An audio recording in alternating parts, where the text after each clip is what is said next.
Give it up for your first comedian tonight, Shannon DeVito.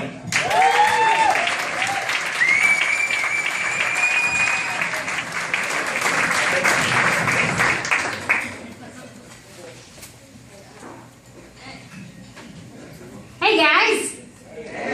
Alright, cool. So before we get started, I wanted to give you guys something. I want to give you guys my friendship. Now, I know you guys are wondering, but Shannon, I already have 1,352 friends. Why do I need another one? And that's a great question, fake popular person. Here's the reason. Because over the next 6 minutes or so, whenever I make a disability joke, you can feel free to laugh. Because it's okay, you have a disabled friend. Yep, put that in your pocket, bring it out at office parties. You're welcome. Alright, cool. Alright, so, I don't know if you guys heard this, but there was an article out recently about how rich people were hiring disabled people to go to Disney World with them so that their little rich kids didn't have to wait in line. Yeah, it's a true story, it's a true thing. The disability community was all just up in arms about it, freaking out. But I was like, whoa, whoa, whoa, where do I sign up? Disney World? Awesome. Getting paid to go to Disney World? More awesome. Getting to spend the day pretending you're in an episode of Real Housewives Orlando? Dreams come true, ladies and gentlemen. Yeah. Fun fact, in this scenario, Snow White, kind of a drunk bitch. Anyway, the article went on to say that you get paid $1,000 a day. Okay, here's the thing.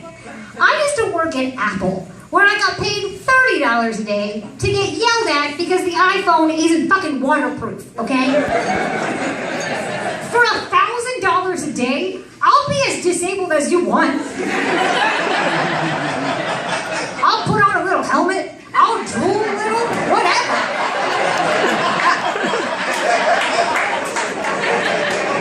I don't have morals, it's fine.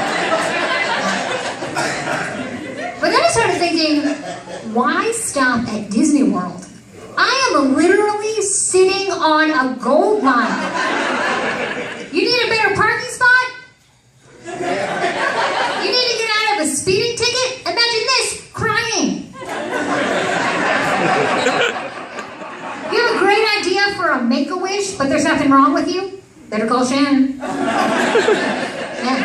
I'm like Saul from Breaking Bad. Only, instead of supplying you with an ample amounts of meth, I supply you with an endless array of pre-existing conditions. You're welcome. Yeah. You know, I always thought that I would be a really good drug dealer. And really for one reason. I would never get caught, alright? Who's gonna think that I'm a drug dealer? People don't think I leave my house. Let alone have the ability to run an epic drug cartel. Cops will come up to me and be like, excuse me, ma'am. Do you know anything about these drugs?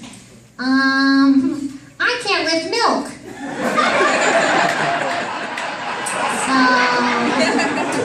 no. Yeah, that checks out. Meanwhile, I have drugs stashed in every orifice of my chair. I'm like a metal cargo pant. Pick me up, an old lady. You can.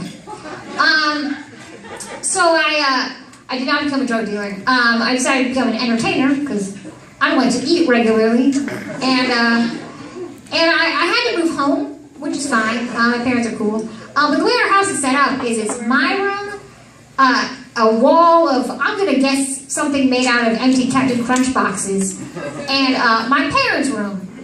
Now, normally, this is not a problem because my parents are old, and well, let's be honest, there's a lot of cats in my future. Gentlemen. But the other night, I was up 3 o'clock in the morning, couldn't sleep, taking a BuzzFeed quiz about what kind of cheese I am. Yeah. Fun fact, it's Gouda. So that's fun.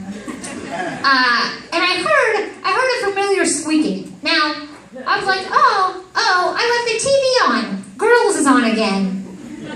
But so I look up, and my TV is off.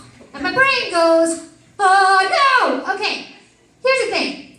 I cannot get out of bed on my own. So, in an emergency situation, which this clearly was, I would call my parents. Oh, I cannot do that. So I lay there and I think, I finally get the plot of 127 hours. Only I wish I had a giant boulder on my head. Or James Franco, either way, I'm not picky. And I started to think about all the places that I'd rather be, like watching 12 Years a Slave with Donald Sterling, or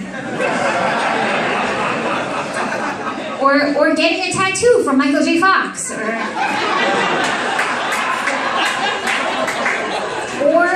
or Arizona. That'd be fine too. Totally.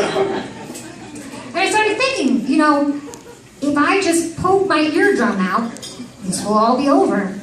But then I never get to hear, the Beatles or Morgan Freeman again. But then I never have to hear Nickelback again. So really, it's a win-win. And as I lay there negotiating with myself, I think, if I had just become a drug dealer, none of this would have happened. I'm Shannon DeVito. Thank you guys so much.